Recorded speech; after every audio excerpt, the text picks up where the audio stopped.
నమస్తే అన్న. నమస్తే. మీ పేరు? బాలు. ఓకే బాలు గారు, ఈసారి మన తెలంగాణలో ఏ గవర్నమెంట్ ఫామ్ అవుతుంది అనుకుంటున్నాను? కాంగ్రెస్ వస్తుంది, రేవంత్ రెడ్డి గారు వస్తారు ముఖ్యమంత్రి. ఎందుకన్నా? బరాబర్ వస్తారు. ఏది టీఆర్ఎస్ లో ఉన్న వాళ్ళందరూ పారిపోయి మొత్తం కాంగ్రెస్ లో చేరారు కదా, అందుకే అది రాదు. వాళ్ళు చేసిన అరాచకాలు చాలా ఉన్నాయి, ఇక అది రాదు, రాకూడదు కూడా. కేసీఆర్ కనుక మళ్ళా వస్తే మనకు రోడ్డు మీద తిరగలేము, మనం తిరగని పరిస్థితి ఏర్పడుతుంది తెలంగాణలో. తెలంగాణ ఇచ్చింది సోనియమ్మ, దాన్ని పట్టుకొని ఈయన లక్షల కోట్లు సంపాదించుకొని కూర్చున్నాడు ఫామ్ హౌస్ లో. రోజుకు 9 పొద్దుటి 9 తాగకపోతే ఆయన పేపర్ పట్టాడు, ఇంకొక కోటర్ వేస్తేనే అన్నం తింటాడు, లేకపోతే ఆ ఫామ్ హౌస్కి వెళ్ళి బయటికి వెళ్ళాడు. ఆయన కింద ఉన్న మంత్రులు తొత్తుకాడు మొత్తం చేతినందిన కాడికి దిగటం, ఆరాంశం ఉంచడం. ఇప్పటికీ ఒక్కొక్క మనిషికి 2 లక్షలు అప్పు చేసి నెత్తలు చేయబెట్టి కూర్చుండు. సో మళ్ళీ మీరు ఇప్పుడు కాంగ్రెస్ రావాలనుకుంటున్నారు? కాంగ్రెస్ రావాలని కాంగ్రెస్కే ఓటేస్తాం. కాంగ్రెస్ ఓకే. మీది ఇల్లందు నియోజకవర్గంలో ఎవరు గెలిచే అవకాశాలు? ఇల్లందు నియోజకవర్గంలో కూడా కాంగ్రెస్ కోరం కనకయ్య ఖచ్చితంగా వస్తాడు. మా ఇల్లందు నియోజకవర్గానికి ఆయన ఓటేస్తే మేము గెలిపిస్తాం. ఓకే. హరిప్రియ గారి పాలన? హరిప్రియని కాంగ్రెస్ లో గెలిపిస్తే టీఆర్ఎస్ అమ్ముడిపోయింది అది, అందుకే ఇంకోసారి వేయము మేము ఆ ఓటు. ఓకే. మరి ఇప్పుడు బీజేపీ పరిస్థితి ఎలా ఉందన్న మన తెలంగాణలో? బీజేపీ పరిస్థితి అంటే వాళ్ళు రెండు ఒకటే ఉన్నట్టుంది, అది బయటపడట్లేదు. అది ఏది వచ్చినా ఎట్లొచ్చినా కాంగ్రెసే వస్తుంది, కాంగ్రెసే గెలుస్తుంది. ఫైనల్ గా సీఎం ఎవరు అవుతారు అనుకుంటారు మన తెలంగాణ? రేవంత్ రెడ్డి బరాబర్ అవుతాడు. Thank you. మీ పేరు? కుమారస్వామి. ఓకే. ఈసారి ఏ గవర్నమెంట్ ఫామ్ అవుతుంది అనుకుంటున్నాను తెలంగాణలో? కాంగ్రెస్ గవర్నమెంట్ ఫామ్ అయింది. ఎందువల్ల అంటే ఊపు అలాగే ఉంది, నాయకులు కూడా గట్టిగా ఉన్నారు. అది ఓకే అన్న.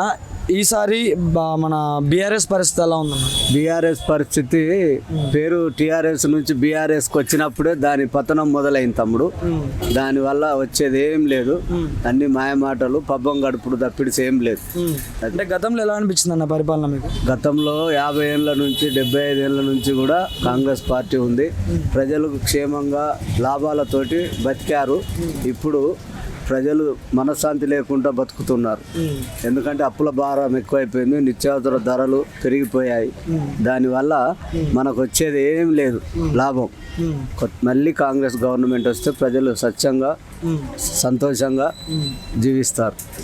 అది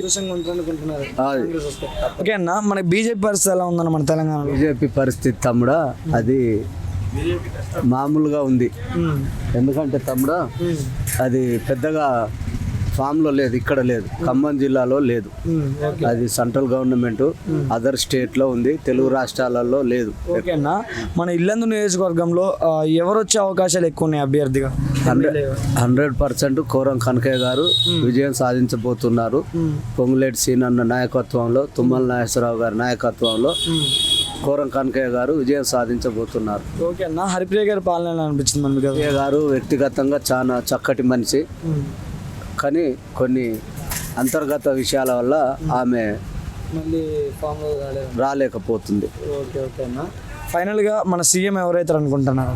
సీఎం అనేది తమ్ముడు అది ఒక స్టేట్ పార్టీ కాదు, కాంగ్రెస్ పార్టీ అనేది సెంట్రల్ పార్టీ కాబట్టినే దానికోసం మనం చెప్పాల్సిన అవసరం లేదు. పార్టీకి తెలుసు ఎవరిని పెడితే పార్టీ చక్కగా ఈ రాష్ట్రం పాలించగలుగుతారో అంత దమ్మున్న వ్యక్తిని ఎంకులాడి పార్టీ నిర్ణయం తీసుకుంటారు. ఓకే అన్న. థ్యాంక్ యూ అన్న.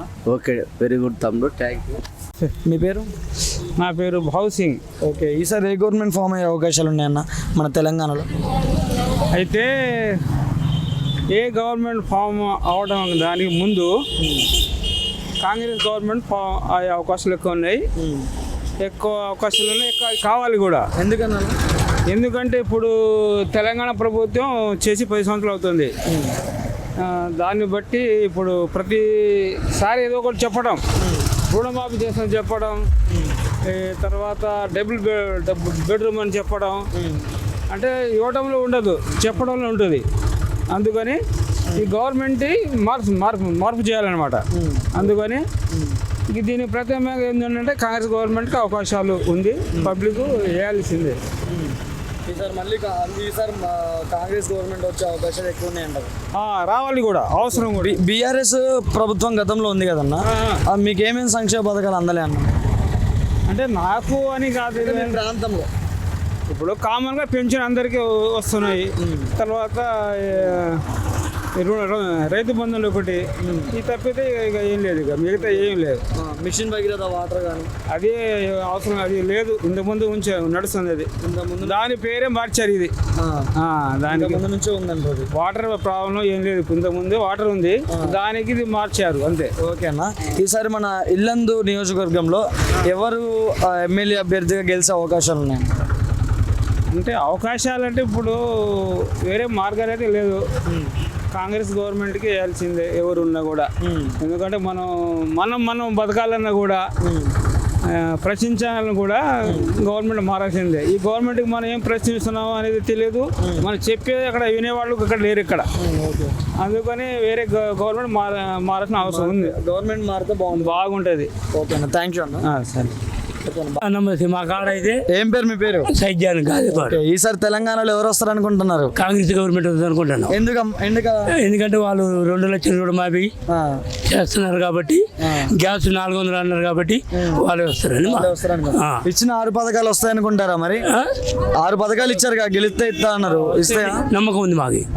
కేసీఆర్ గారు గవర్నమెంట్ ఎలా ఉంది గతంలో? గవర్నమెంట్ ఉన్న వాళ్ళకే అని, మాకైతే పట్టాలు లేవు, మాకు రైతు బంధు రావట్లే. సరే, గొర్రెలకి అయితే గొర్రెలు వచ్చినాయి, ఒక వాస్తవం అది. కానీ మీకు ఏం లేదు, మాకు మెయిన్ పట్టాలుగా లేదు. మాకు పట్టా ఉంటే డబ్బులు వచ్చేది, రైతు పట్టా లేదు. ఓకే, మన బీజేపీ పరిస్థితి ఎలా ఉంది తెలంగాణ? దాని గురించి పెద్దగా పరిస్థితి తెలవదు. మనం మా వైరే అయితే కాంగ్రెస్ వస్తుంది అనేది, వైరా నియోజకవర్గంలో కాంగ్రెస్ వస్తుంది నమ్మకం మాకు. Okay okay. ఇప్పుడు మరి సంక్షేమ పథకాలు ఏం అందలేదా మీకు? మాకు అలాంటివి లేవు. మరి ఇప్పుడు కాంగ్రెస్ గవర్నమెంట్ వస్తే మొత్తం అంతే పట్టాలు అయ్యి మాకు భూమి డబ్బులు వస్తాయని నమ్మకమే ఉంది. ఓకే, ఫైనల్ గా సీఎం ఎవరైతారు అనుకుంటారు మనకి? మా కాంగ్రెస్ వస్తుంది అనుకుంటాను. రేవంత్ రెడ్డి అవుతారు అనుకుంటాను. Okay, thank you.